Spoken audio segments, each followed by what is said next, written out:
Welcome to Chittoor Seenu YouTube channel. ప్రతి ఒక్కరి జీవితంలో 100% దీని గురించి అయితే తెలుసుకోవాలి.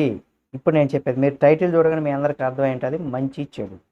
అయితే ఇవి 2 రకాలుగా ఉంటాయి గాబట్టి, అసలు ఈ మంచి చెడులకు ప్రధాన కారణం ఏంటంటే తప్పు, మోసం.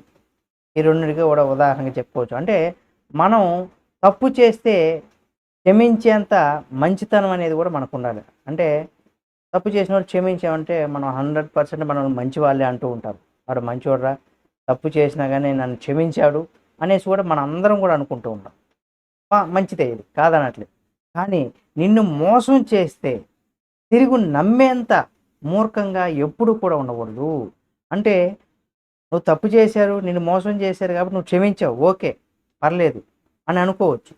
కానీ నిన్ను మోసం చేస్తే మళ్ళీ నువ్వు క్షమించినా కానీ నిన్ను మోసం చేస్తుంటే మళ్ళీ వాళ్ళని మూర్ఖంగా నమ్మేవనుకో, అది నీ చేతగానితనం అవుతుంది. అది ఇంకా పెద్ద తప్పు అవుతుంది.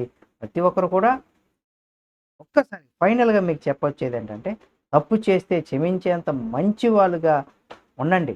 తప్పేమి లేదు. కానీ మోసం చేస్తే తిరిగి నమ్మేంత మూర్ఖంగా అతను మిమ్మల్ని మోసం చేసాడు. మళ్ళీ తిరిగి అతన్ని రెండోసారి మీరు నమ్మారంటే 100% మీకంటే మూర్ఖులు ఎవరు కూడా ఉండరని కూడా చెప్పుకోవచ్చు. నేను చెప్పింది మీరు మీ జీవితంలో ఎవరైనా చూసారా? మీరు క్షమించినా వాళ్ళు మళ్ళీ మిమ్మల్ని మోసం చేసినటువంటి సందర్భాలు ఏమన్నా ఉంటే మీరు కామెంట్ రూపంలో తెలియచేయండి. మరిన్ని వీడియోల కోసం మన చిత్తూరు సీను ఛానల్ సబ్స్క్రైబ్ చేసుకొని పక్కనే ఉన్న బెల్ బటన్ నొక్కడం మాత్రం మర్చిపోకండి.